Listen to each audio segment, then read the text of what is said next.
Quero que você abra comigo a sua Bíblia no livro de Mateus, capítulo 16, do versículo 13 até o versículo 18, tá? Mateus, capítulo 16, do versículo 13 até o versículo 18, que vai falar o seguinte: E chegando Jesus às partes de Cesaré de Filipe, interrogou os seus discípulos, dizendo: Quem dizem ser o Filho do Homem? E eles disseram: uns falam que é João Batista, outros falam que é Elias, outros falam Jeremias ou algum dos profetas. E Jesus disse para eles: Mas e vocês? O que é que vocês dizem que eu sou? E Simão Pedro, respondendo, disse: Tu és o Cristo, o Filho de Deus vivo. E Jesus, respondendo, disse-lhe: Bem-aventurado és tu, Simão Barjonas, porque não tu revelaste de carne ou sangue, mas meu Pai que está nos céus. Pois também eu te digo que tu és Pedro, e sobre essa pedra edificarei a minha igreja. As portas do inferno não prevalecerão sobre ela. Você pode digitar aí comigo, ou falar, ou repetir? As portas do inferno não prevalecerão sobre ela. Vou repetir mais uma vez? As portas do inferno não prevalecerão sobre ela. Então, vamos lá. Primeiro, você tem que entender que Jesus está num lugar chamado Cesareia de Filipe.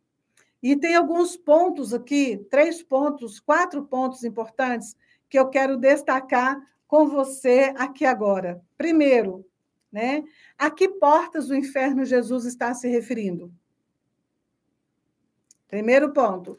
Segundo ponto, Jesus faz uma pergunta para os seus discípulos. E a pergunta que ele faz é: que dizem os homens ser o Filho do Homem? O que as pessoas estão falando sobre mim? Qual é, né, o burburinho a respeito de mim que tá acontecendo aí? Certo? Esses são dois pontos que você precisa entender sobre esse texto aqui. E o terceiro ponto, eu quero trazer, que é um versículo, que é um texto que traz uma conexão completa com esse texto aqui, está lá em Isaías, capítulo 9. Isaías, capítulo 9, do versículo 1 até o versículo 6, que vai dizer o seguinte: prestem atenção nisso, gente. Mas a terra que foi angustiada não será entenebrecida. Ele envileceu nos primeiros tempos a terra de Zebulon, a terra de Naftali, mas nos últimos a enobreceu junto ao caminho do mar, além do Jordão, a Galiléia dos gentios. O povo que andava em trevas viu uma grande luz, e sobre os que habitavam na região da sombra da morte resplandeceu a luz. Tu multiplicaste esse povo, a alegria foi aumentada, todos se alegraram perante ti. Como se alegraram na ceia e como exultaram, como se repartem os seus despojos. Versículo 6. Porque um menino nos nasceu, um filho se nos deu, e o principado está sobre os seus ombros, e o seu nome será Maravilhoso, Conselheiro, Deus Forte, Pai da Eternidade, Príncipe da Paz. Do incremento desse principado e da paz não haverá fim sobre o trono de Davi e no seu reino, para o firmar e o fortificar em juízo e em justiça, desde agora e para sempre, no zelo do Senhor dos exércitos fará isso. Uau, sensacional esse texto que a gente está lendo. Agora eu quero trabalhar com você qual é a conexão desses dois textos. A conexão desses dois textos é surpreendente. E o que eu quero trazer para você aqui agora é um pilar do nosso curso A Quarta Dimensão da Bíblia, o pilar da história. O pilar da história, aliançado à cultura judaica. Esses dois pilares do nosso curso A Quarta Dimensão da Bíblia vão te ajudar a entender mais profundamente a conexão entre esses dois textos e como que isso vai abençoar a sua vida e como que você vai poder aplicar tudo isso na sua vida. Bora lá? Jesus está falando com seus discípulos em um lugar chamado Cesareia de Filipe. Eu mesmo já estive nesse lugar várias vezes, dezenas de vezes. Eu já estive lá nesse lugar chamado de Cesareia Filipe. Hoje, Cesareia de Filipe, quando nós vamos lá, e quem sabe um dia você vai comigo em uma das minhas caravanas para Israel, faz caravanas para Israel todos os anos, são mais de 5 caravanas por ano que nós fazemos a Israel, e lá a gente leva os nossos grupos a Cesareia de Filipe. Vem comigo em uma das minhas caravanas e você vai ver o cenário real, onde tudo aconteceu. Para informações, entre em contato com o WhatsApp que está aqui na tela, se anime, venha comigo para Israel, porque nunca mais você vai ser o mesmo. Pode acreditar no que eu estou te dizendo.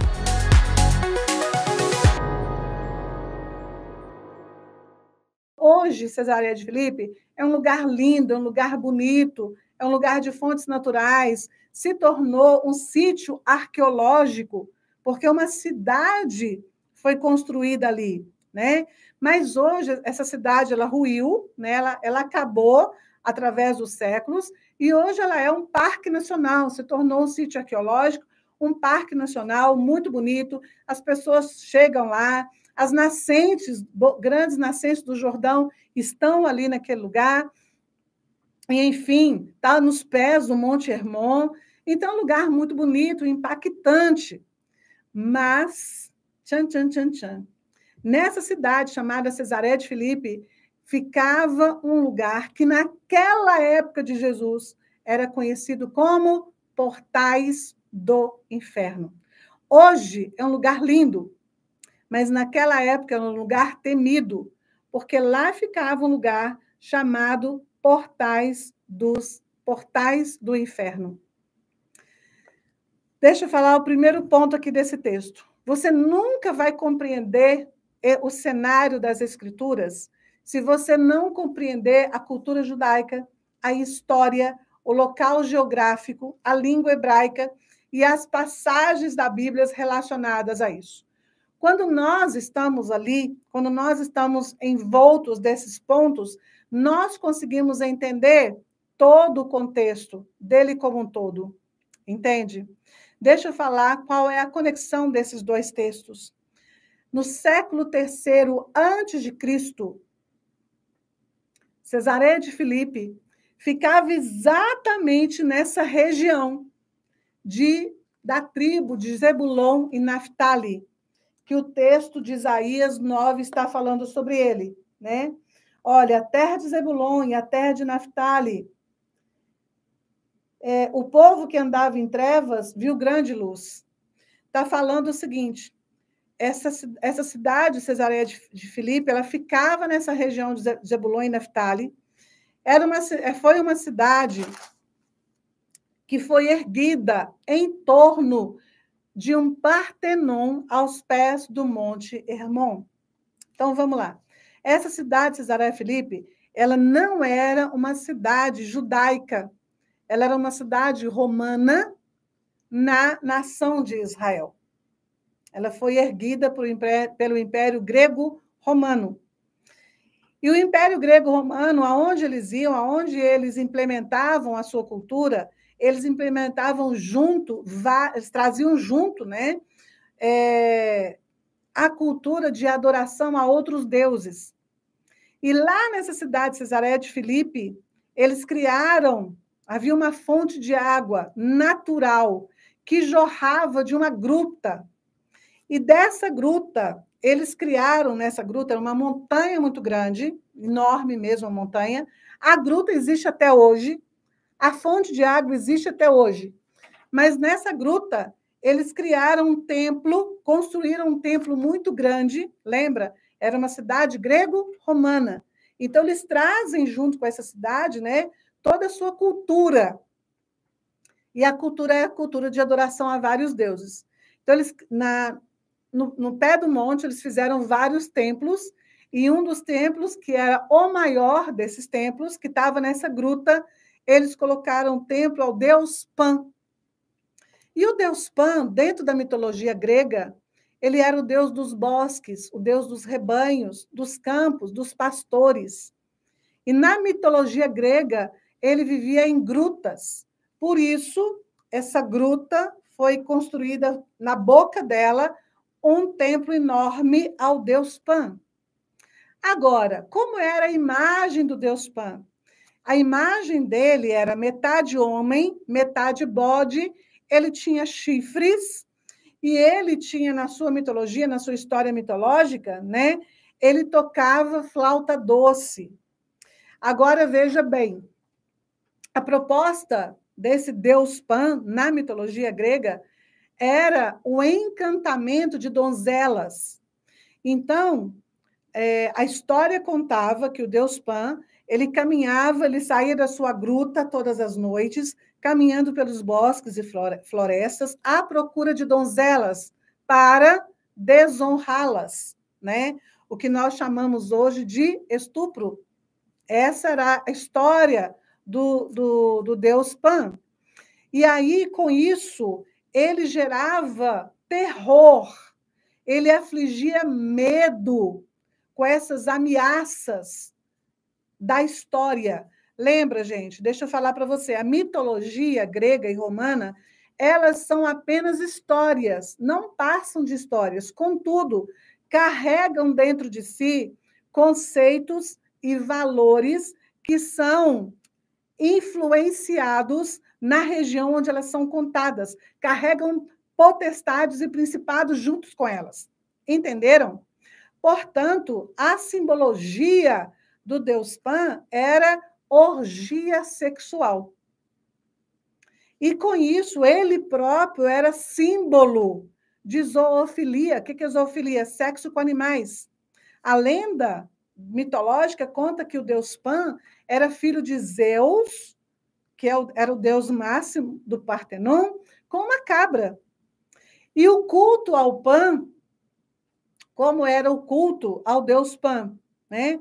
A história conta que eram sacrifícios de animais que se faziam ao deus Pan e, muito possivelmente, de donzelas, de virgens das cidades.